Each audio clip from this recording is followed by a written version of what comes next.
Hello সকলকে, আমার আরেকটা নিউ ব্লগে সবাইকে স্বাগত জানাই। আজকে আবার চলে এসেছি একটা নিউ রেসিপি নিয়ে, দেখতে থাকো।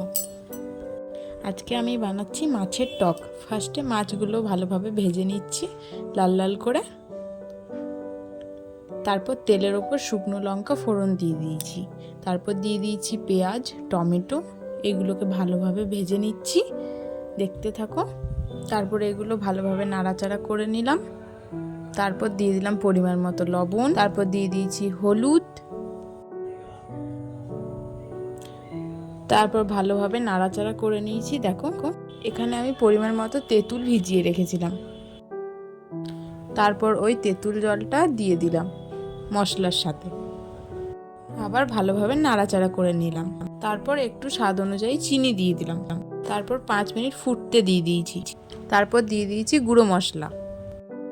ভালোভাবে ফুটে ওঠার পর আমি দিয়ে দিয়েছি এখানে মাছগুলো সব। দেখো, এখানে আমার টক রেডি, মাছের টক। ভিডিওটি অবশ্যই সম্পূর্ণ দেখার অনুরোধ রইল। ভিডিওটি ভালো লাগলে like, comment, share and subscribe করুন এবং সাপোর্ট করুন, আমাকে পাশে থাকুন। টাটা।